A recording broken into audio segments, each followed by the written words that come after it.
Thanks everyone for coming and braving the weather.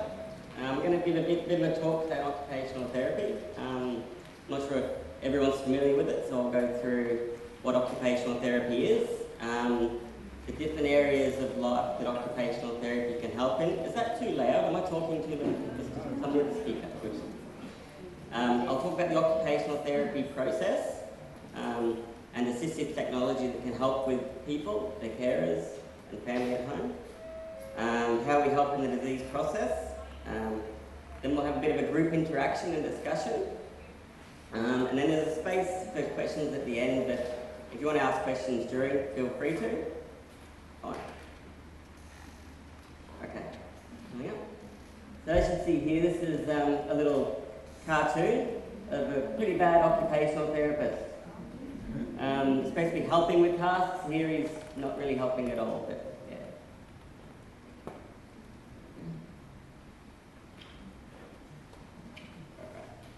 so most people are unaware of what occupational therapy is. If you've not heard of occupational therapy before, there's a definition stated by the World Federation of Occupational Therapists, which I'll just read. Occupational therapy is a client-centred health profession concerned with promoting health and well-being through occupation. The primary goal of occupational therapy is to enable people to participate successfully in the activities of everyday life. Occupational therapists, or OTs, as they're commonly known, achieve this outcome by enabling people to do things that will enhance their ability to live meaningful lives, or by modifying the environment to better support their participation. Being client-centred, the patient's family and care goals are set to try and achieve increased quality of life for the patient and all relevant family members, carers, stakeholders. So, the occupational therapists work closely and with all members of a multidisciplinary team, or interdisciplinary team. For example, doctors, nurses, physiotherapists, social workers, dietitians, speech pathologists, and community members, including sometimes architects, builders, all around the place. So when you first see an OT, an in-depth look at your life will be undertaken. The areas of life on this slide look holistically at a person, their environment and the activities they undertake in everyday life.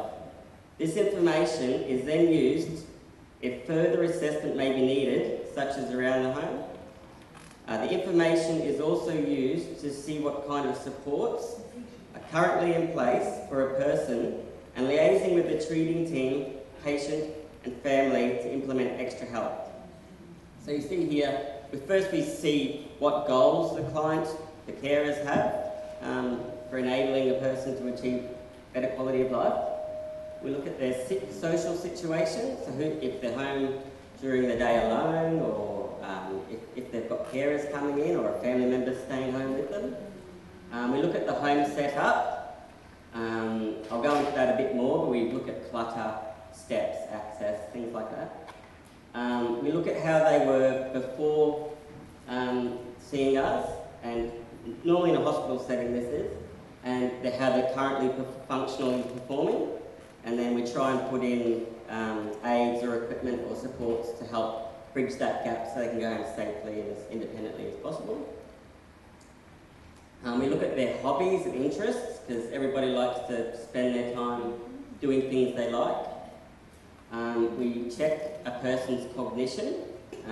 This is also done more predominantly by neuropsychologists, but we do it in regards to how a person might have a shower, or how they will cook their food, how their memory is. And this is done, can they sequence a task properly? Can they start and stop when they have to? They're leaving stoves on, taps on, things like that. So what their activity tolerance is like, whether they become short of breath, whether we need to implement fatigue management strategies, such as pacing oneself, or falls prevention. So say if someone is getting tired, are they more likely to fall? slip off chairs, things like that. Any pressure area concerns. So if a person is bound to a wheelchair or a bed, have they got the right pressure care mattress? Are they getting the right nutrition to help ward against pressure ulcers? And their hearing and vision. Can they see where they're going? Do we need to, sometimes in PSP cases, get things to eye level, such as dinner? And hearing. So can they hear people talking to them? Are they able to socially interact? Pardon me?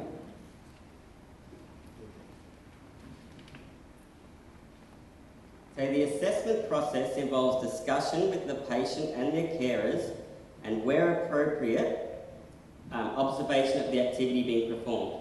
Assessment may involve visiting the home, assisting with personal care tasks, completing daily tasks, as I said, cooking, or detailed interview demonstration of tasks. From the assessment, the occupational therapist will suggest strategies, equipment, etc. that aim to enhance participation in tasks for as long as possible. There is a vast array of aids and equipment available on the market, and OT can give clients information about an item's suitability or usefulness within the context of an individual's lifestyle, the equipment's ability to meet the individual's changing needs, as it's progressive, these diseases, you've got to adapt with time. Simple modifications that be made to existing tools and techniques, costs and time considerations, and areas of a person's life that are taken into consideration when being seen by an occupational therapist. So areas are, you've got your self-care,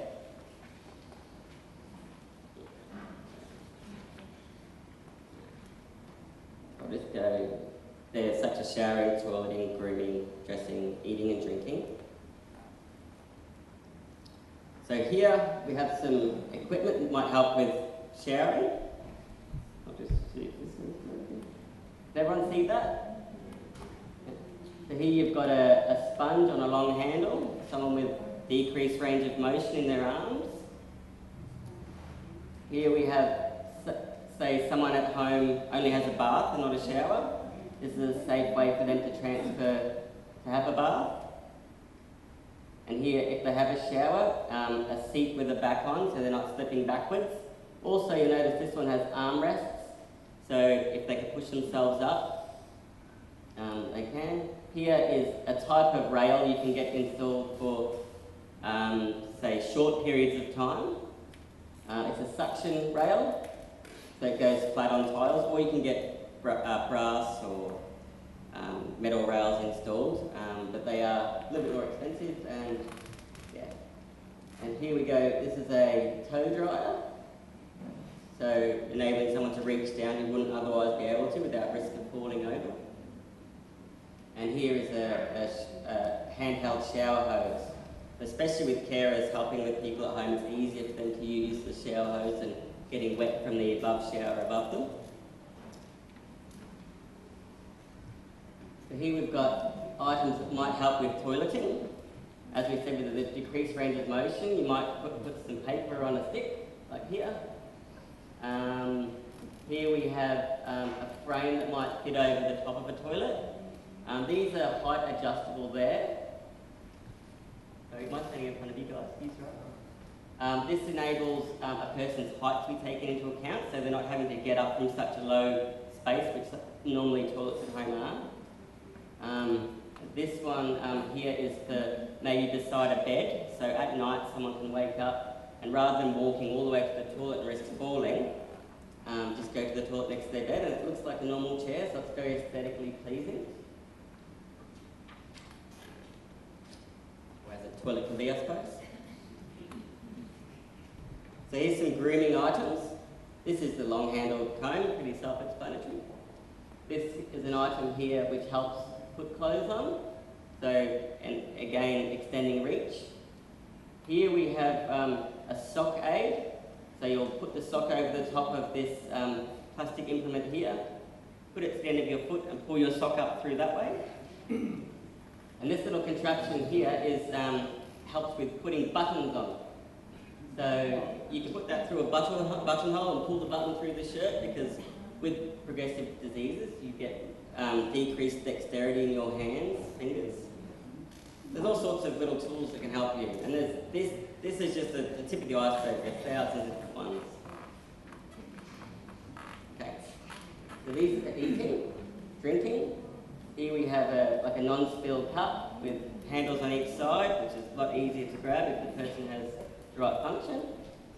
Here we have some built-up cutlery. So some people find them easier to use, and some are angled, depending on people if they're right-handed or left-handed. Some can be placed, if people don't have grip at all, just on their hands, if they've got gross motor movement, but no finger movement. And this item here is a plate yard on just a normal plate. This helps when people are scooping up their food, it's not going over the edge, which can be quite embarrassing if you're at someone's house for dinner or you've got friends over.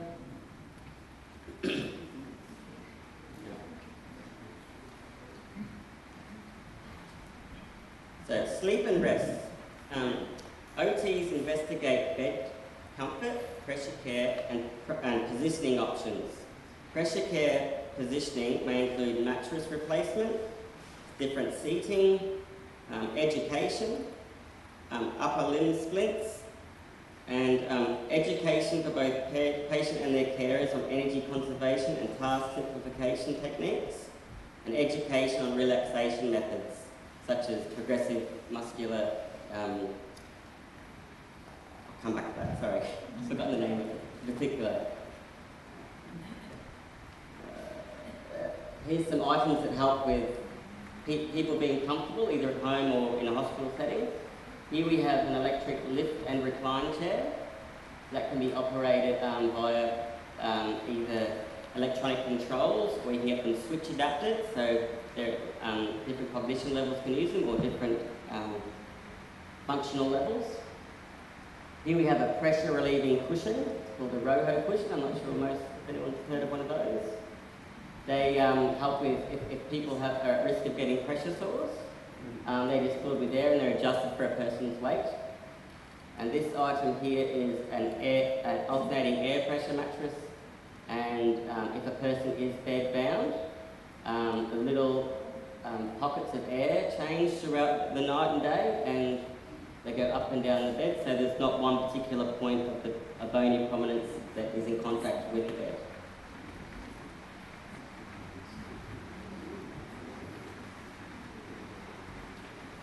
So here we have just different chairs and mattresses again.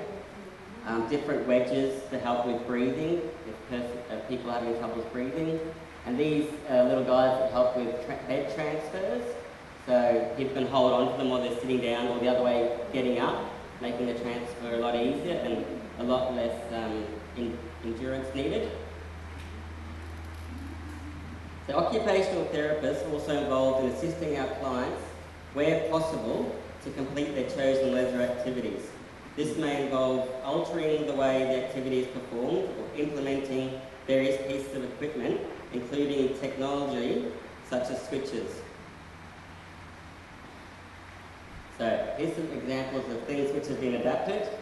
I mean, I've put some fairly out there ideas, but lots of people have different interests, and there's a multitude of ways for people to access those. It's just a matter of doing research, talking to your occupational therapist, or even looking online. A three-wheel bike, obviously, people with less balance. This fellow likes his golf, so he's adapted his buggy to help him with these things. This item here we find fairly helpful. It is that people with no upper limb movement at all, so they can read their books at home. They're really good with like e-readers, like Kindles, iPads, things like that.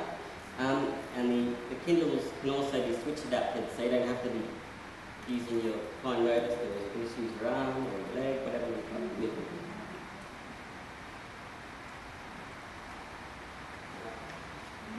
So looking at a person's work, cooking, shopping, gardening and driving, things that carers can also help with, but keeping people interactive in them social situations is good for someone's self-esteem also.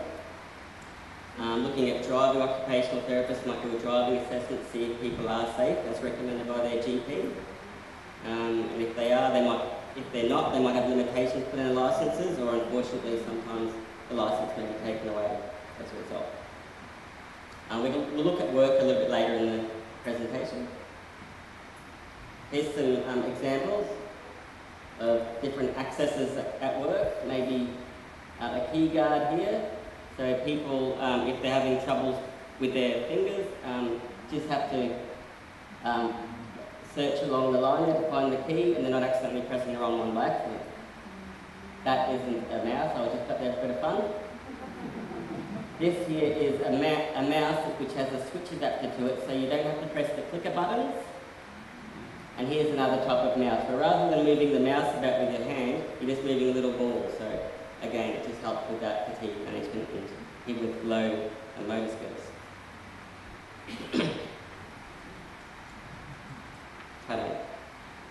So I've got a picture of a home here. Can anybody see what's wrong with that house? Imagine going around that in a wheelchair, how hard that would be. Just something to think about. Everyone's house is very clean, I'm just using that as an example.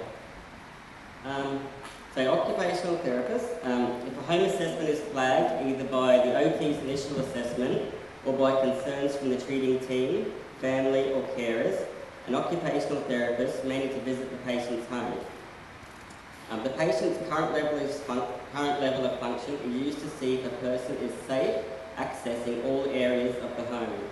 Areas that are assessed will include access to the doors, steps, bathroom, toilets, etc. How a person mobilises and transfers is an area that is also taken into consideration. It is important that a therapist takes into consideration other people who access the home as well.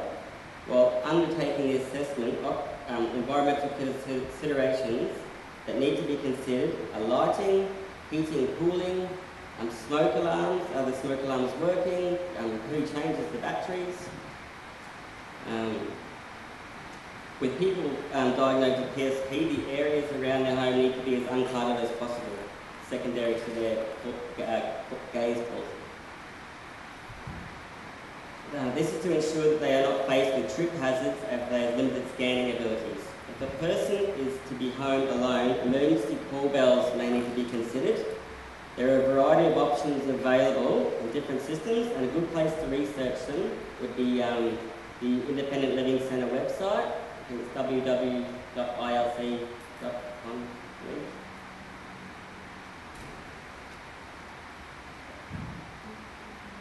So, there's a couple of types of modifications, but simple modifications or extensive modifications or complex. The changes to the home may be required to ensure the individual's safety and independence in accessing their home and performing their activities in their living environment. Modifications can be simple or complex depending on the needs of the individual. So these kind of interventions might be done at the start of a person's disease process, and maybe if they're renting and can't make big modifications themselves, or they're visiting somewhere for a short period of time, such as on holiday or seeing relatives. Then you get to more complex sort of modifications, so ripping out walls, lips of shower bases, say this nasty trip hazards waiting to happen.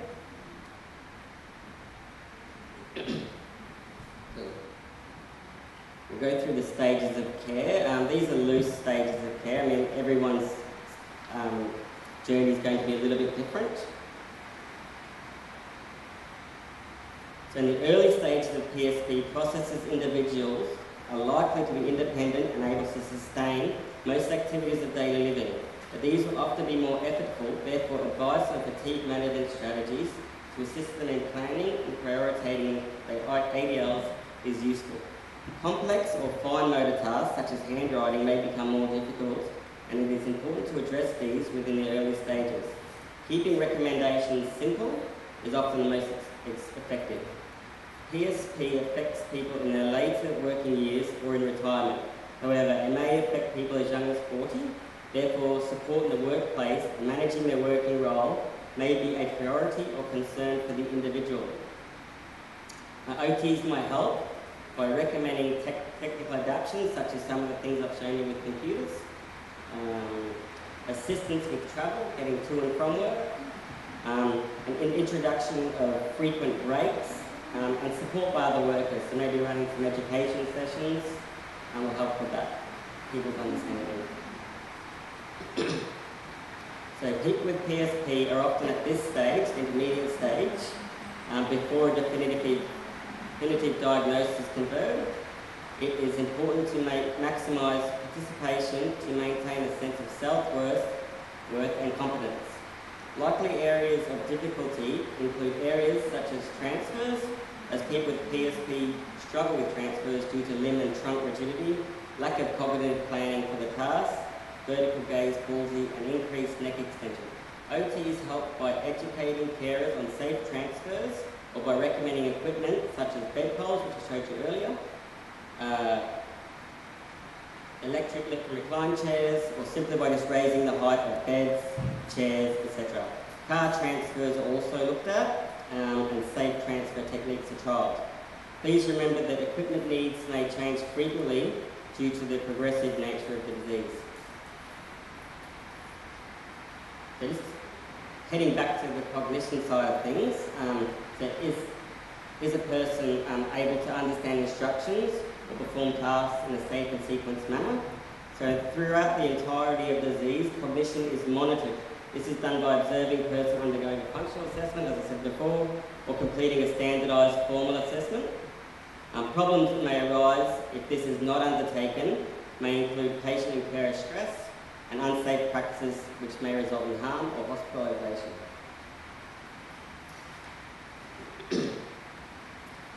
So OT input in advanced stages of PSP includes supportive seating systems, equipment to assist with safe transfers such as hoists, support with appropriate positioning in bed, pressure care needs, and ensuring a person's personal care needs are effectively met, also making sure they're very comfortable. So some people might have had some experience with splints here. So it's like a thermoplastic that they use, or some kind of soft material, as you see this one is, for keeping hands in extension or in a functional use. So hand and wrist splints are fabricated by the OT with the aim of improving grip, comfort and ability to perform a specific task. Like as you can see here, writing. Assessment is required to see if a splint would be beneficial for the individual, as each person is different, every splint is different, and the wearing regime may be different.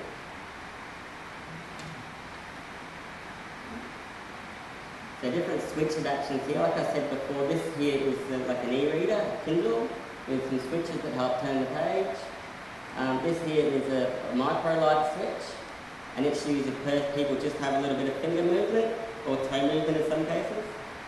And here is an electronic, an environmental control unit. So these are big buttons, and these can be programmed that different buttons do different things, and they can be used to control TVs, these videos, or DVDs nowadays. So I was just going to have a little, rather than me talking the whole time, a bit of a group discussion about ways that equipment might have helped you. So if you want to turn to the person next and have a chat about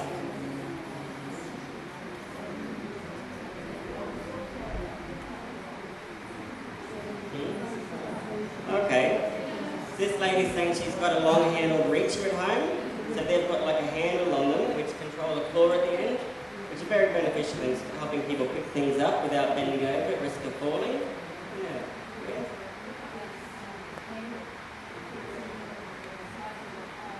Yeah. Yeah, okay. Yeah, they're very good. They're little handles, but when you close the car door, the latch that goes into the door which closes it, you can put a little handle on, a little portable handle, which helps people getting into or out of the car, because you can be moved from side to side. Yeah. Anybody else? Yep.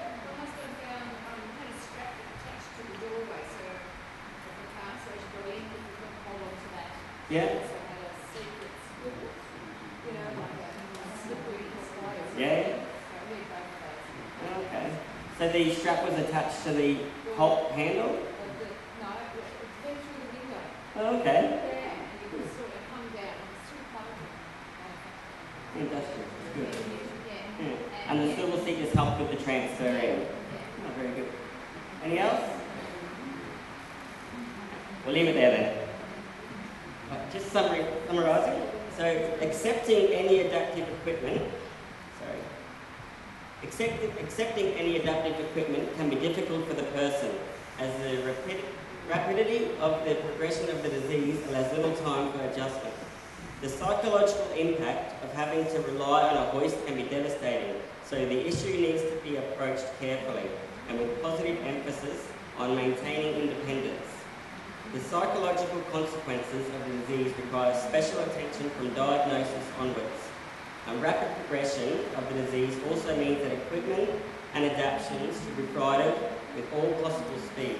People are rightly very frustrated if a delay in provision means the item arrives when the person can no longer use it. And the disease may impart a sense of urgency, so dithering over decisions can be very damaging. Make use of all your information given to you to make the best decision for you and your patient, the person looking after, and optimise the quality of life and decrease your care burden. The more help you have with equipment and services, the least likely you're going to be hurting your back or being not helpful to the person looking after. So PSP will have a major impact upon the whole family, not just the individual. A progressive disease may change the present and the future of the spouse or children, particularly those who are still living at home, as they are likely to be required to alter their behaviour and take on new roles. Care is responsible for assisting individuals with dementia-type symptoms, often experience helplessness, social isolation, and loss of autonomy. The importance of a carer's role and having their input into clients' goals should be an integral role of all OT assessments that you have with them. So, thank you very much for having listened to me.